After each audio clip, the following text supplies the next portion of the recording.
नमस्कार, welcome to our channel Pooja classes 30। आज हम भारतीय राजव्यवस्था पॉलिटी से जुड़े अध्याय 3 संविधान की प्रस्तावना से कुछ महत्वपूर्ण प्रश्न उत्तर करेंगे, जो आपकी सभी आगामी प्रतियोगी परीक्षाओं में आपके लिए बहुत ही महत्वपूर्ण होंगे। तो आपसे निवेदन है कि आप हमारे साथ वीडियो के अंत तक जरूर बने रहें। वीडियो अगर आपको हेल्पफुल लगे तो हमारे चैनल को like, comment, share and subscribe जरूर करें। आपका पहला प्रश्न है, भारत एक गणतंत्र है, इसका अर्थ है? अब सभी मामलों में अंतिम अधिकार जनता के पास है। बी, भारत में संसदीय शासन व्यवस्था है। सी, भारत में वंशानुगत शासक नहीं है। डी, भारत राज्यों का एक संघ है। आपका सही जवाब है, भारत में वंशानुगत शासक नहीं है। आपका दूसरा प्रश्न है, निम्नलिखित में से कौन सा शब्द भारत के संविधान की उद्देशिका में नहीं है? अ, समाजवादी। बी, पंथनिरपेक्ष। सी, प्रभुत्व संपन्न।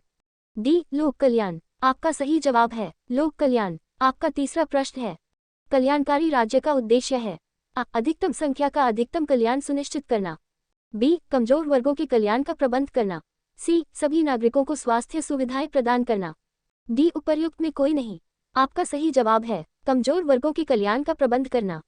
आपका चौथा प्रश्न है, भारत को एक गणराज्य मुख्य रूप से माना जाता है क्योंकि? अ, राज्याध्यक्ष का चुनाव होता है। बी, उसे 15 अगस्त 1947 को स्वतंत्रता मिली थी। सी, उसका अपना लिखित संविधान है। डी, उसकी सरकार संसदीय प्रणाली के अनुसार है। आपका सही जवाब है, राज्याध्यक्ष का चुनाव होता है। आपका पांचवा प्रश्न है, भारतीय संविधान की प्रस्तावना के सिलसिले में निम्नलिखित में कौन क्रम सही है? अ, गणतंत्र, जनवादी, धर्मनिरपेक्ष, समाजवादी, सार्वभौम सत्ता संपन्न। बी, सार्वभौम सत्ता संपन्न, समाजवादी, जनवादी, धर्मनिरपेक्ष, गणतंत्र। सी, सार्वभौम सत्ता संपन्न, जनवादी, धर्मनिरपेक्ष, समाजवादी, गणतंत्र। डी, सार्वभौम सत्ता संपन्न, समाजवादी, धर्मनिरपेक्ष, जनवादी, गणतंत्र। आपका सही जवाब है, सार्वभौम सत्ता संपन्न, समाजवादी, धर्मनिरपेक्ष, जनवादी, गणतंत्र। आपका छठा प्रश्न है, संविधान की प्रस्तावना में प्रयुक्त शब्द सेक्युलर का अर्थ है? अ, सभी नागरिकों को धर्म एवं उपासना की स्वतंत्रता। बी, एकेश्वरवाद। सी, बहुदेववाद। डी, सभी धर्मों की अस्वीकृति। आपका सही जवाब है, सभी नागरिकों को धर्म एवं उपासना की स्वतंत्रता। आपका सातवां प्रश्न है, भारतीय संविधान की प्रस्तावना में लिखित हम भारत के लोग we the people of India से क्या अर्थ निकलता है? अब भारतीय गणराज्य की प्रभुसत्ता जनता में निहित है। बी, संविधान का निर्माण भारत की जनता द्वारा हुआ है। सी, संविधान निर्माता भारत की जनता का प्रतिनिधित्व करते हैं। डी, भारत का संविधान भारत की जनता की सहमति पर आधारित है। आपका सही जवाब है, संविधान का निर्माण भारत की जनता द्वारा हुआ है।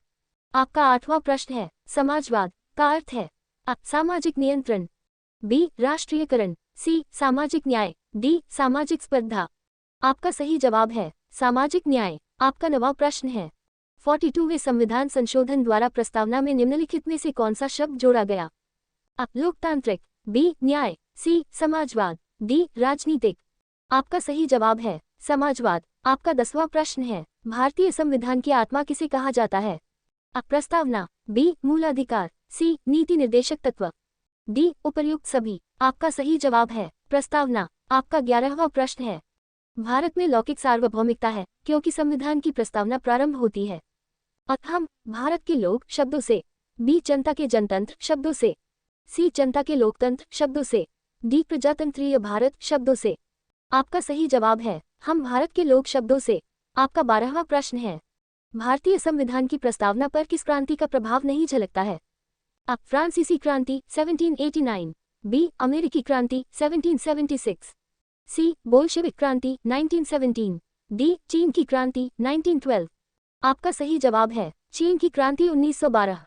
आपका 13वां प्रश्न है, मूल भारतीय संविधान के अनुसार भारत एक है? अ, प्रभुत्व संपन्न, लोकतंत्रात्मक गणराज्य। बी, प्रभुत्व संपन्न, धर्मनिरपेक्ष, समाजवादी गणराज्य। सी, प्रभुत्व संपन्न, धर्मनिरपेक्ष, लोकतंत्रात्मक गणराज्य।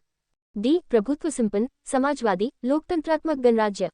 आपका सही जवाब है, प्रभुत्व संपन्न, लोकतंत्रात्मक गणराज्य। आपका 14वां प्रश्न है, संविधान के अंतर्गत भारतीय लोकतंत्र के आदर्शों को हम कहाँ देख सकते हैं? अ, भाग 1। बी, प्रस्तावना। सी, भाग 3। डी, भाग 4। आपका सही जवाब है, प्रस्तावना। आपका 15वां प्रश्न है, 42वें संविधान संशोधन अधिनियम 1976 द्वारा प्रस्तावना में किस शब्द को नहीं जोड़ा गया? अ, धर्मनिरपेक्ष। बी, समाजवादी। सी, गुटनिरपेक्ष। डी, एकता और अखंडता। आपका सही जवाब है गुड निरपेक्ष। आपका 16वां प्रश्न है, भारतीय संविधान की प्रस्तावना के बारे में कौन सा कथन सही है? समाजवादी धर्मनिरपेक्ष शब्द 1950 में लागू संविधान के अंग थे। बी उक्त शब्द 1976 में संशोधन द्वारा जोड़े गए। सी उक्त शब्द 1985 में संशोधन द्वारा जोड़े गए। डी उक्त शब्द संविधान की प्रस्तावना के अंग नहीं है। आपका सही जवाब है उक्त शब्द 1976 में संशोधन द्वारा जोड़े गए। आपका 17वां प्रश्न है, भारतीय संविधान ने किस प्रकार के लोकतंत्र को अपनाया है? संवैधानिक राजतंत्र, बी वंशानुगत लोकतंत्र, सी लोकतांत्रिक राजतंत्र, डी लोकतांत्रिक गणतंत्र। आपका सही जवाब है लोकतांत्रिक गणतंत्र। आपका 18वां प्रश्न है, भारतीय संविधान की प्रस्तावना में वर्णित लोकतंत्र को किस रूप में स्वीकारा गया है? राजनीतिक राजतंत्र, बी आर्थिक लोकतंत्र, सी सामाजिक राजतंत्र, डी उपर्युक्त सभी। आपका सही जवाब है उपर्युक्त सभी। आपका 19वां प्रश्न है, भारतीय संविधान की प्रस्तावना के अनुसार भारत के शासन की सर्वोच्च सत्ता किसमें निहित है? जनता, बी मतदाता, सी राष्ट्रपति, डी संसद। आपका सही जवाब है जनता। आपका 20वां प्रश्न है, भारत की संप्रभुता, एकता तथा अखंडता को अक्षुण्ण बनाए रखने तथा उसकी रक्षा करने का प्रावधान किया गया। प्रस्तावना में, बी मूल अधिकार में, सी नीति निर्देशक सिद्धांत में, डी मूल कर्तव्य में।